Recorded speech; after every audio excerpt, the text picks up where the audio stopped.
Good morning po. Good morning Luzon, Visayas at Mindanao. Good morning Pilipinas. Maayong buntag Luzon, maayong buntag Visayas, maayong buntag Mindanao. Maayong buntag po sa atong tanan. Maayong buntag po sa atong tanan. Maayong buntag. Good morning po. Magandang umaga. Palagi po kayong mag-ingat at palagi po kayong keep safe. Except sa mga DDS, except sa mga didilis. At mag-isip iba't ibang dako ng mundo, all Filipinos all over the world. Palagi po kayong mag-ingat at palagi po kayong keep safe at mabuhay kayong lahat.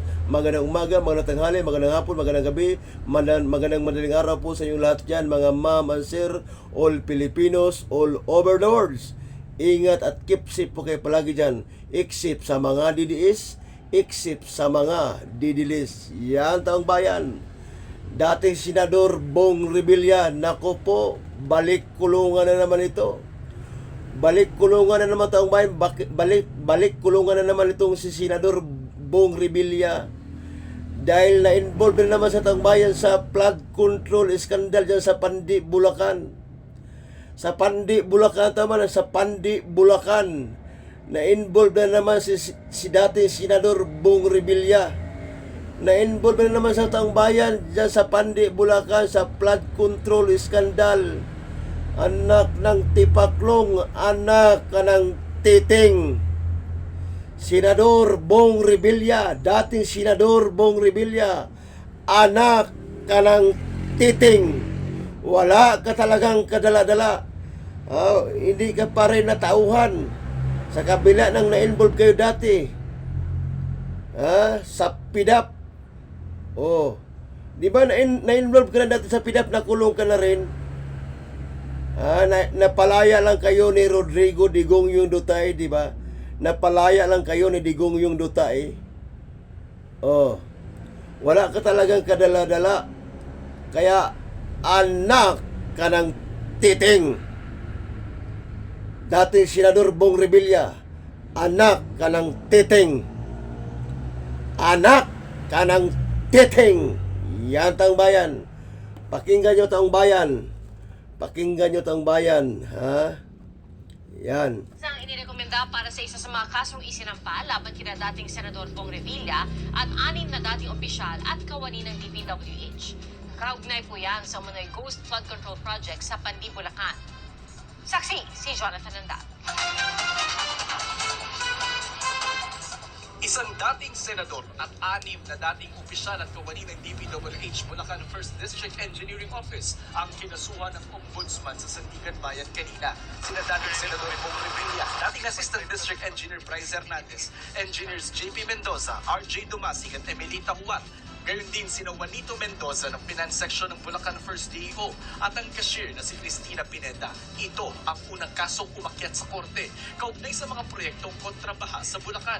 Ang kaso, malversation of public funds through falsification of public documents at paglabag sa Anti-Graft and Corrupt Practices Act kaugnay sa 92.8 million peso ghost project sa Pandi, Bulacan na inaward noong March 28, 2025. The informations allege that the respondents conspired to facilitate the release of approximately 76 million pesos for the supposed construction of a flood control project in Purok 5, Barangay Bunsuran, Pandi, Bulacan. A project which, based on official inspection and witness accounts, was never implemented. Despite the absence of any actual construction, the respondents declared the project completed.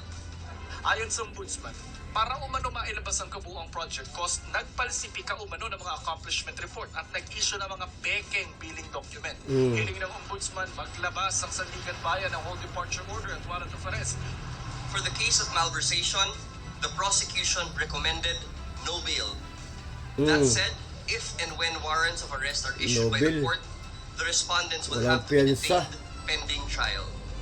Kasunod nito, irarapon ang mga kaso sa Sandigan Bayan para malaman kung anong dibisyon ang hahawak nito. Sinisikap pa namin makuha ang panig ng mga kinasuhan. Sa kabuuan, 3 batch na ng kaso na may kaugnayan sa mga flood control project ang inihain ng Ombudsman sa mga korte. Una ang mga kaso laban kina dating Congressman Zaldico, mga opisyal ng DPWH Mimaropa at SunWest Incorporated, kaugnay sa flood control project sa Oriental Mindoro. Pangalawa ang mga kaso laban kina Sara Diskaya at mga opisyal ng DPWH Davao Occidental, kaugnay sa sa Ghost Flood Control Project sa Davao Occidental. At present, several cases are still ongoing preliminary investigation, while many more remain under active and continuing fact-finding.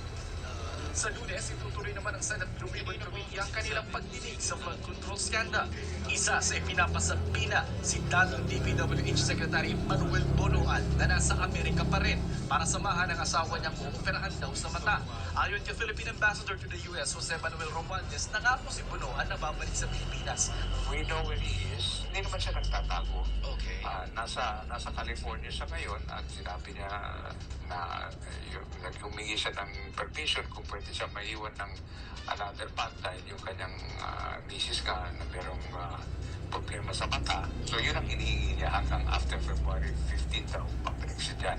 Ayon kay Romualdez, inaprubahan umano ng DOJ ang hiling ng Bonoan. Bagay na kinukumpirma pa ng GMA Integrated News sa DOJ. Prepared to help him kung meron man siyang problema, no?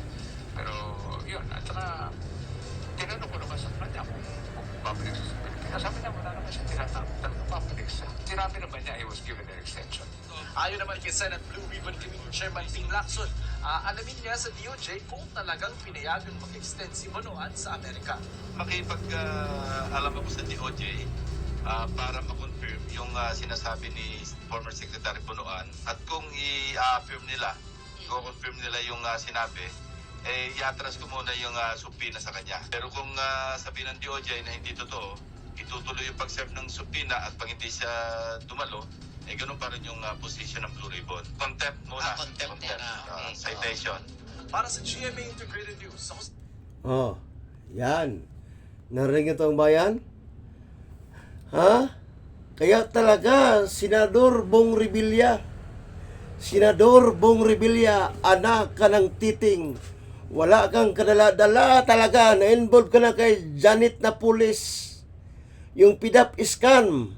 Na-involve ka na sa PDAP scam.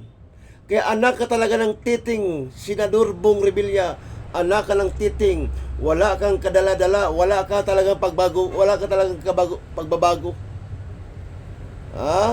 Hindi ka pa rin natauhan. Anak ka talaga ng titing, Senador Bong Revilla. Senador Bong Revilla, anak ka talaga ng titing. Wala ka talagang kadala-dala, hindi ka pa rin natauhan. Ngayon, walang piyansa, no bill. Kaya anak ka talaga ng titing. Si Janet na pulis, na-involve ka Janet na pulis. Walang hiya ka. Walang hiya ka, Senador Bong Revilla. Walang hiya ka. Anak ka talaga ng titing. Anak ka talaga ng titing, Senador Bong Revilla. Anak ka ng titing. Wala ka talagang kadala-dala. Yan. Ayun. Walang piyansa, no bill. Kaya, goodbye. Goodbye, Senador Bong Revilla. Anak ka ng titing. Good luck na lang sa'yo. Good luck and goodbye, Senador Bong Revilla. Muli ka na namang maghimas ng malamig na bakal. Muli ka na namang maghimas na malamig na bakal o malamig na rihas. Senador Bong Revilla, anak ka ng titing. Muli ka na namang maghimas ng rihas. Walang piyansa, Nobel. Ang ibig sabihin, diyan ka na mabubulok sa kulungan. Kaya good luck na lang sa'yo, Senador Bong Revilla. Anak ka ng titing.